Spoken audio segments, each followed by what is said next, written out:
Tapping in. Are we live?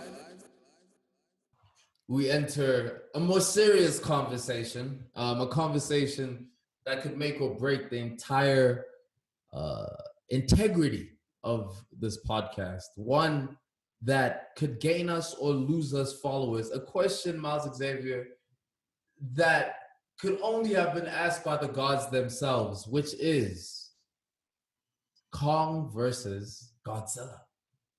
Who won? Now, I feel uniquely prepared for this review by our coverage of MMA segments in the past, right? We've been studying fighters for a while now, right? You know, and it's one thing to have heart, and it's another thing to bring the heat. I gotta let you know, bro. To me, as I look at my card, I think Godzilla brought that heat. I think he brought that. I mean, look, championship rounds make champions. You know, I think Godzilla he had a plan to drag him deep into the fourth quarter, into those last 4 or 5 rounds. You know, definitely got him with the grapple game for sure. Kong definitely got him in the grapple game. Godzilla was more of striking. I would have liked to have seen a little bit more takedown defense from Godzilla's side for sure. Yeah, you know, you would have thought that the reach advantage on Kong's side, those little T-Rex arms that Godzilla's got, you would have thought that got in the way, but he was able to use them effectively.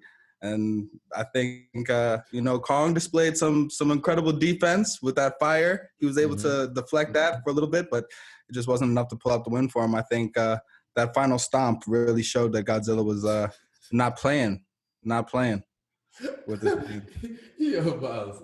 This movie is so ridiculous. It's the thing.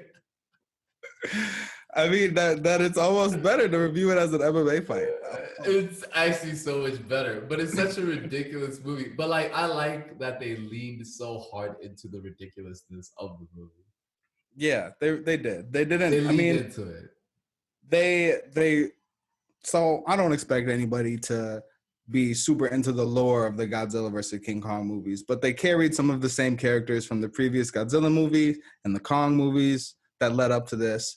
They sprinkled a little bit of that in throughout the script. I wish I knew Homeboy's name from Atlanta. He had a pretty major role, you know what I mean? So I thought that was cool, but like you said, they focused on they focused on the action, right? And I think that was to their benefit. But there were still things that I enjoyed about the movie, man. I think the fact that Godzilla won the first round, and then my favorite part of this whole movie, bro, like spoiler alert already if y'all not already heated, but when Kong is in the underground world and found his own king chair and seat, and Godzilla's like, you lost, bro. He says that. Makes the hole in the whole ground with the fire just to be like, nah. He wants the smoke. Godzilla's chasing the smoke. Dude, they built this whole raft ship to get King Kong to this underground world to separate them. He said, nah. Shut it. Dug a hole in the ground. Oh, man. You know, just to talk shit. Just to lean in the hole and say, no. Nah. None of that chair sitting on the chair throne thing around here. So it's on sight. It's on and out of sight. Godzilla might be my most gangster movie character after this movie. Despite how bad the movie might have been, Godzilla was a straight G in this movie. It was on sight with Godzilla, bro. He didn't care about nothing else, dude. He didn't care what he's in the middle of, what he's about to go do. Godzilla didn't care if he was a robot or if he's not a robot. It's on sight. Bro, you got to be about it to just be out here sensing ops and just being like, all right, just go into the smoke. Who's a bigger? Oh, no, he might be a bigger op. I'm out. You know, Kong's trying to better himself with this little girl that he's carrying around with him. But Godzilla's just want the smoke, dude. That's all he wants. He doesn't want anything else. I love it. I love that. Ridiculous. I love that energy. Ridiculous. But it's an entertaining movie. Like, it's ridiculous, but it's entertaining. Like, it's a movie that is best enjoyed you just talking trash, just trash talk throughout the whole way. Ad-lib your whole way through it. Ooh, so check this out. I think we've stumbled upon the now we cross segment. Is this a crossover episode? But this, you know what I mean? But it's the idea of like this is best enjoyed, you said, with you talking over it, which is specifically not, unless you're in a very specific circumstance, aka the hood, a movie theater scenario, right? No. So when you think about the optimal way to enjoy this movie, because what I would have thought, what I was thinking, even while watching it was, and I don't got no big crazy TV or nothing like that.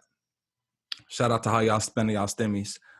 But I was thinking this is one movie for sure that while I liked being able to watch it at home, I liked that I had it immediately. I look forward to checking it out at the crib. I would have loved to see it in a theater, right? And feeling comfortable to do so. I think this is a movie that would have benefited from that IMAX visual, that IMAX sound. You know what I mean? One of the few, right? A lot of times that's not really worth it, but I think it might have been here.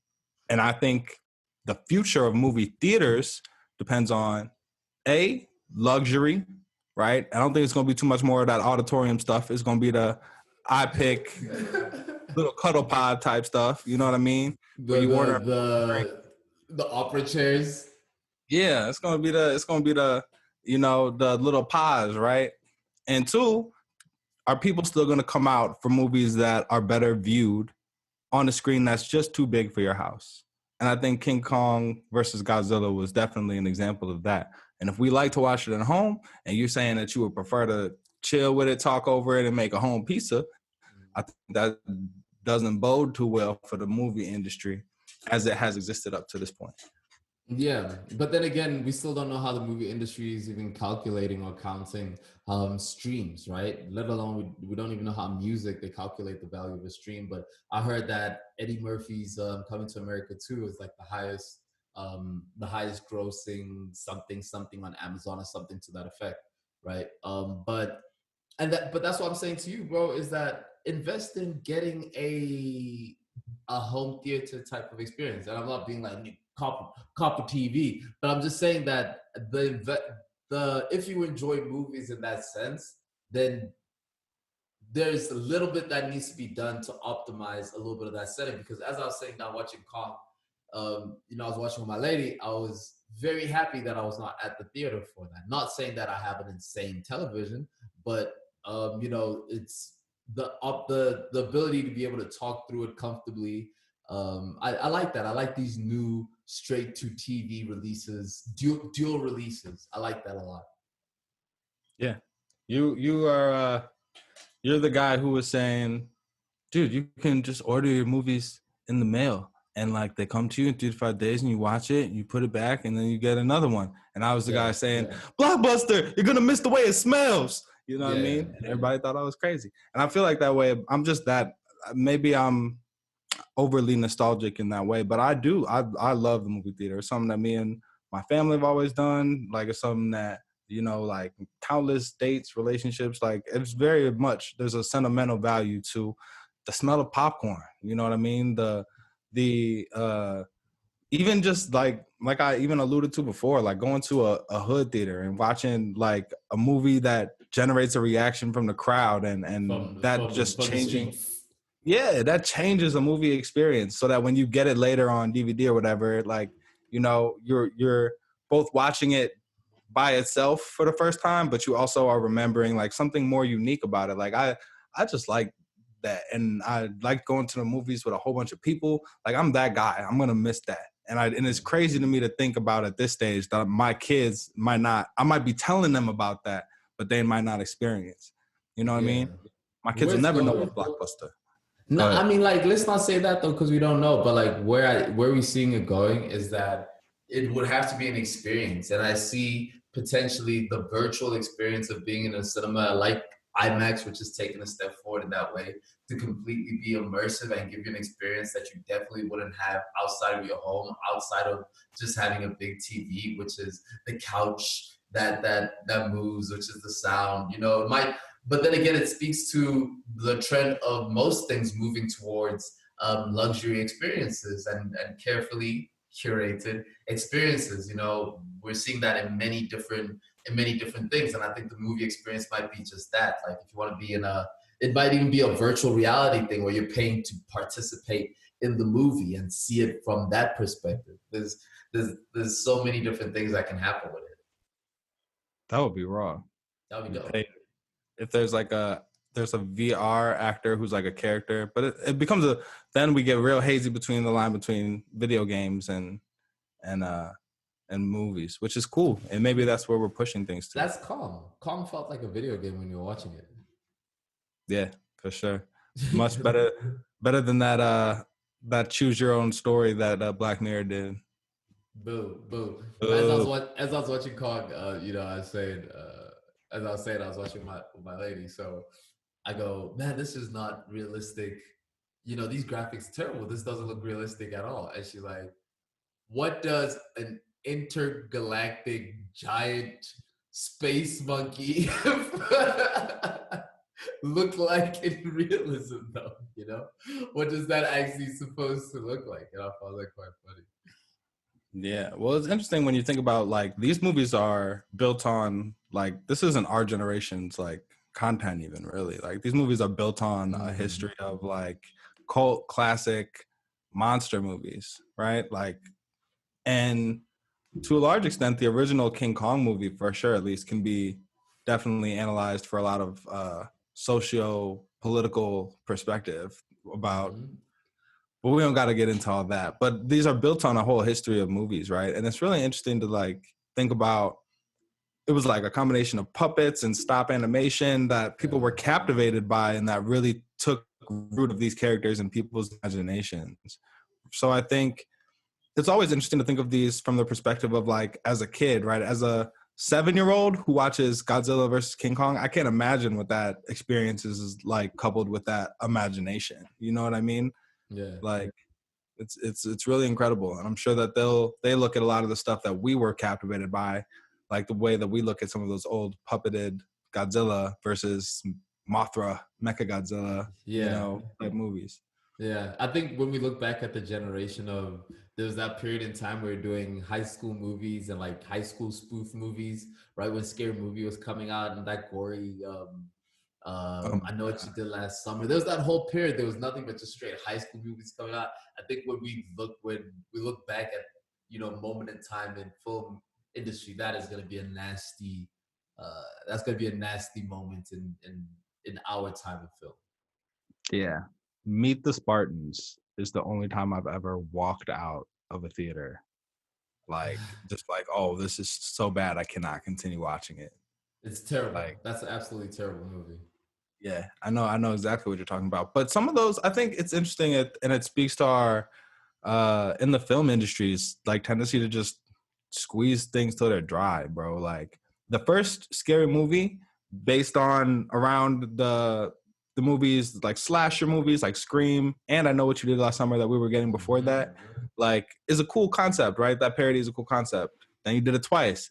Then you did it 4 times. Then you made epic movie, right? Then you made adventure movie. Then you made like we don't